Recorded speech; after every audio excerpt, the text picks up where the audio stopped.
African samurai: the legacy of a black warrior in feudal Japan.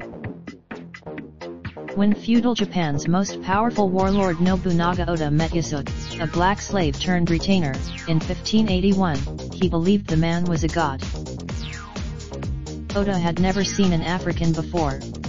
And like the locals, when Oda believed Yasuke to be either a guardian demon or Daikokyuden, a god of prosperity usually represented by black statues in temples.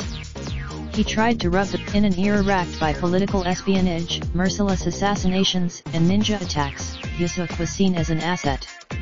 Nobunaga assumed. Today, Yasuke's legacy as the world's first African samurai is well known in Japan, spawning everything from prize-winning children's books to a manga series titled Afro.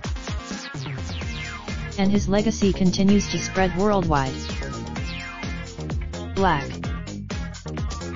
Lockley says his story has re-emerged just as homogeneous Japan re-examines the concept of multiculturalism in the run-up to the 2020 Tokyo Olympics.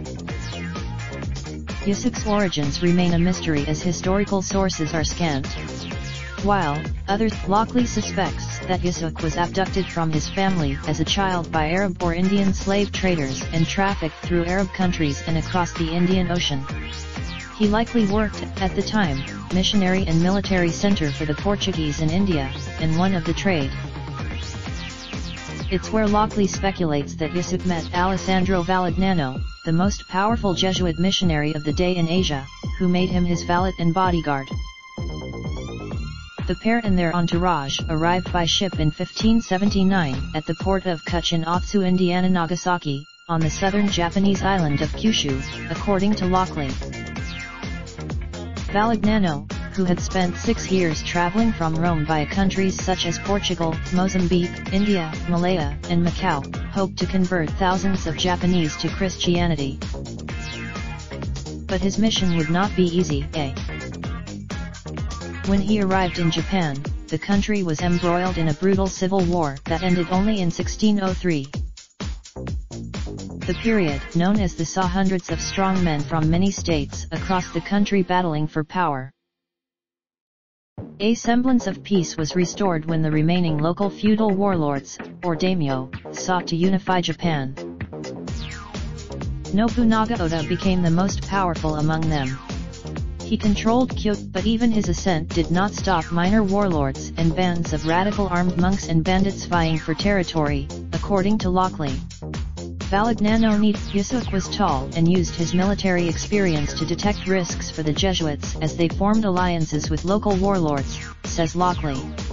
He trained other such skills would later appeal to Oda, who also looked to Yasuke, by then conversant in Japanese, for news about the wider world. Yasuke. At the time, the samurai groups of warriors well versed in warfare and the arts formed the ruling class in Japan. Given that there are no records of how much Yasuke earned, Lockley says it's hard to know how highly he ranked. He speculates that, but while Yasuke became Japan's most famous foreign-born warrior, his time with Oda was short-lived. In 1581, Yasuke joined Oda's forces in their invasion of Iga province, according to Lockley. Oda attacked the mountain-ringed province, a ninja hotbed with 40,000 to 60,000 troops, and conquered it following a failed attempt by his son Nobukatsu in 1579. It was, says Lockley, Yasuke's first military campaign under Oda. His second and last such campaign was in June 1582 when Oda's samurai general, Mitsuhide Akaki, attacked Oda's residence in Kyoto. The attack, which triggered what was known as the Battle of Honnoji Temple, put an end to Oda's plans to consolidate power in Japan. Facing defeat, Oda ended his own life to avoid losing his honor. He performed a ritual. Legend has it, says Lockley, that Oda's last order to Yasuke was to take his sword and his decapitated head to his son.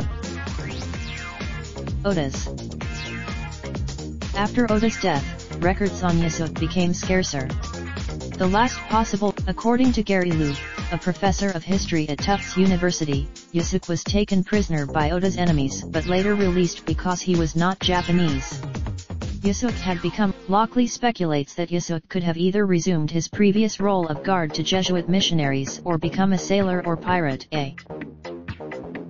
While Yusuk's existence has gone down in the history books, he was by no means the only foreigner in Japan. At the time, Kyushu was home to a large population of Koreans and Chinese.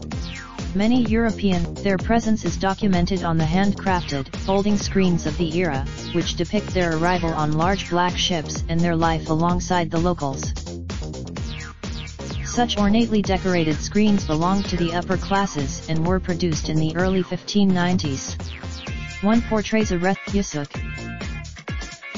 Others. Yusuk's life has often been reimagined through fiction.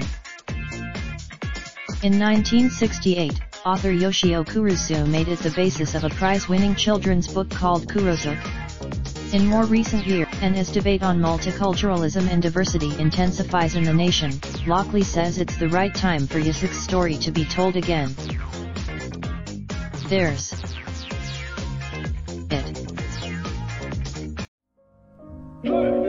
Raindrop, drop top, top smoking, no cooking the hot pot.